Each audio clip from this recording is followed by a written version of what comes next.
नमस्कार। जिंदगी में कई बार ऐसे मौके आते हैं जब जीत या हार मायने नहीं रखते। उससे भी बड़ा हो जाता है सही और गलत का सवाल। क्या सही है और क्या गलत है? ऐसे समय में हमें ये तय करना होता है कि हम मुश्किल रास्ता चुनेंगे या आसान रास्ता। आज मैं भी एक ऐसे मोड़ पे खड़ा हूँ। आप सब जानते हैं कि मुझे एक झूठे केस में फंसाया गया, मुझे जेल भेज दिया गया, एक चुनी हुई सरकार को गलत तरीके से गिरा दिया गया, हमें कई महीने जेल में रखा, पर आखिरकार सच की जीत हुई। 27 फरवरी को अदालत ने मुझे पूरी तरह निर्दोष घोषित कर दिया। कोर्ट ने कहा केजरीवाल निर्दोष है, केजरीवाल ने कोई भ्रष्टाचार नहीं किया। कोर्ट ने सीबीआई की जांच पे ही सवाल खड़े कर दिए और जांच अधिकारी के खिलाफ एक्शन लेने के आदेश दे दिए। लेकिन सच का रास्ता आसान नहीं होता। सीबीआई ने तुरंत इस फैसले को हाई कोर्ट में चुनौती दी और ये केस जस्टिस स्वर्णकांता शर्मा जी के सामने लगा। तब मेरे मन में एक बहुत बड़ा सवाल उठा, क्या इनके सामने मुझे न्याय मिलेगा? मेरे मन में ये प्रश्न क्यों आया? इसके कई कारण हैं, पर दो कारण मुख्य हैं।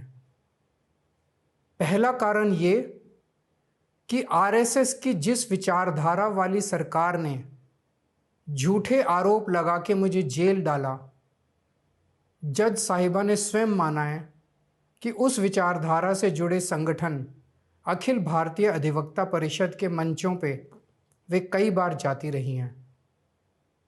मैं और आम आदमी पार्टी उस विचारधारा के घोर विरोधी हैं। ऐसे में क्या उनके सामने मुझे न्याय मिल सकता है?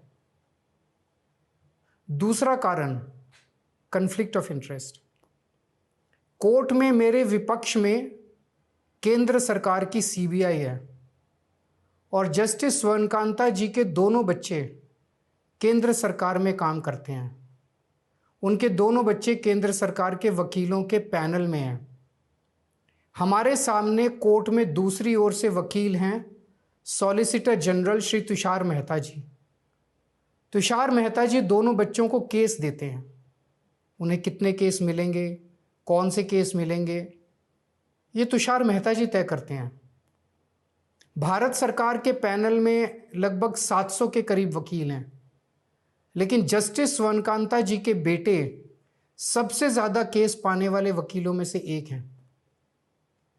उनके बेटे को 2023 से 2025 के बीच लगभग 5,904 केस डॉकेट मिले। इससे उनके बेटे को करोड़ों रुपए की फीस मिली। आज की तारीख में उन बच्चों का भविष्य और कमाई दोनों काफ़ी हद तक तुषार मेहता जी पर निर्भर है। तो किसी के भी मन में ये चिंता स्वाभाविक है कि अगर जज साहिबा के बच्चों की कमाई और उनका भविष्य सामने खड़ा वकील तय कर रहा है, तो क्या जज साहिबा उस वकील के खिलाफ फैसला कर पाएंगी? मैं ये स्पष्ट करना चाहता हूं कि मुझे जुडिशरी पे पूरा भरोसा है। मैं जुडिशरी का बहुत सम्मान करता हूं। जब मेरे खिलाफ गलत साजिश हुई तो हमारे देश की जुडिशरी ने ही मुझे न्याय दिया था। जब मुझे झूठे केस में गिरफ्तार किया गया तो इसी जुडिशरी ने मुझे बेल दी थी। इसी जुडिशरी ने मुझे उसी झूठे केस में दोष मुक्त करार किया है। पिछले 75 वर्षों में जब जब देश पे आंच आई, हमारे देश की जुडिशरी ने देश को बचाया और नागरिकों के हितों की रक्षा की है। मैं जस्टिस स्वर्णकांता जी का भी बहुत सम्मान करता हूँ। मुझे उनसे या उनके परिवार से किसी भी प्रकार की कोई व्यक्तिगत आपत्ति नहीं है।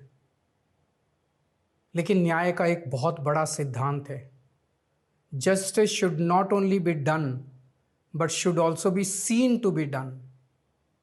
इसलिए मैंने जस्टिस स्वर्णकांता शर्मा जी से पूरे सम्मान के साथ अनुरोध किया कि वो इस कन्फ्लिक्ट ऑफ इंटरेस्ट जैसे कारणों की वजह से इस केस से खुद को अलग कर लें, लेकिन उन्होंने मेरी दलीलें खारिज कर दी और फैसला दिया कि वो स्वयं ही ये केस सुनेंगी। आज मेरे सामने सबसे आसान रास्ता है कि मैं उनका आदेश मान लूं और एक बड़ा वकील खड़ा करके उनके सामने अपना केस लड़ूं। पर यह मुद्दा अब सिर्फ मेरे केस का नहीं है, बल्कि आम लोगों के न्याय प्रणाली पर भरोसे का है। ऐसी दुविधा के मौके पे बापू ने हमें सत्याग्रह का रास्ता दिखाया। बापू ने कहा था कि जब भी किसी अन्याय का सामना करो तो उसका पहला कदम विरोध नहीं बल्कि बातचीत होना चाहिए।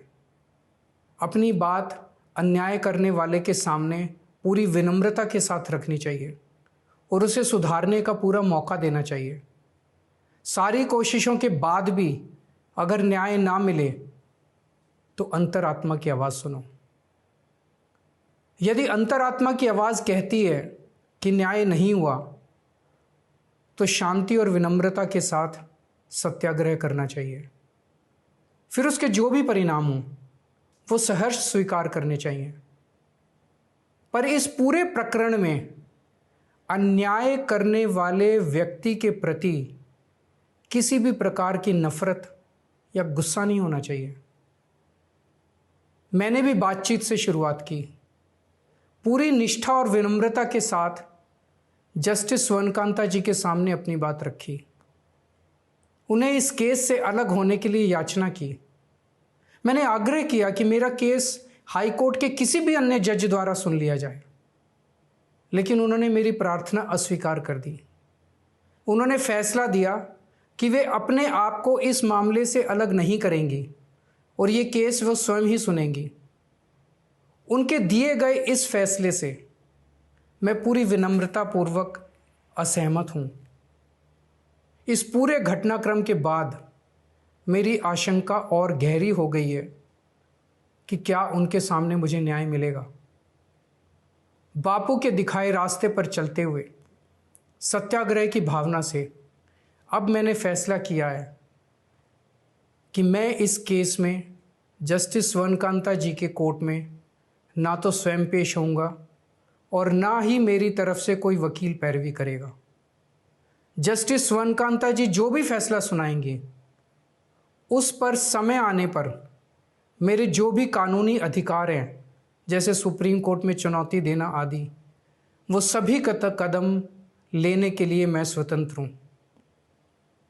ये बात आज मैंने एक पत्र लिखकर जस्टिस स्वर्णकांता जी को भी सूचित कर दिया है। मेरा जस्टिस स्वर्णकांता जी से किसी प्रकार का व्यक्तिगत विरोध नहीं है। यदि भविष्य में भी कभी उनके सामने मेरा कोई अन्य केस लगता है जिसमें मेरे विरोध में बीजेपी, केंद्र सरकार या तुषार मेहता जी नहीं हैं, तो मैं उनके समक्ष जरूर पेश होऊंगा।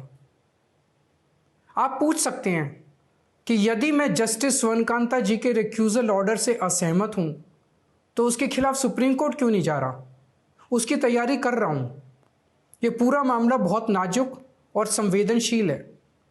कानून को ध्यान में रखते हुए, जुडिशरी के सम्मान को ध्यान में रखते हुए और लोगों के न्याय व्यवस्था पर भरोसे को ध्यान में रखते हुए एक एक कदम उठाना है। मैं ये कदम अहंकार या किसी विद्रोह या विरोध की भावना से नहीं उठा रहा। इस कदम के जरिए मेरा मकसद देश की कानून प्रणाली को चुनौती देना भी नहीं है और ना ही मेरा मकसद न्याय व्यवस्था का अपमान करना है। इसी केस में मैंने हर स्टेज पे, हर अदालत में अपना पूरा सहयोग दिया है। मैं न्यायपालिका का बहुत सम्मान करता हूँ। इसी न्यायपालिका की वजह से आज मैं आज़ाद घूम रहा हूँ। मेरा सिर्फ और सिर्फ इससे एक ही मकसद है, देश की न्याय व्यवस्था पर लोगों के भरोसे को और मजबूत करना, लोगों में ये अटूट विश्वास भरना कि ज़रूरत पड़ने पर हमारे देश की न्याय व्यवस्था से उन्हें न्याय ज़रूर मिलेगा। जय Hind. Need IT spares, speakers, or telecom products in Goa? Come to Sri Gopal Krishna Electronics, your trusted partner for quality computer peripherals and business communication solutions. From reliable IT spares to powerful speakers and telecom gear, we have all your office or home setup needs. All types of CCTV camera and laptop parts available in wholesale. Shri Gopal Krishna Electronics Shop number 30, opposite Ader Showroom, Gogol, Margao, Goa. Subscribe to our YouTube channel and follow us on our social media platforms for the latest updates and content.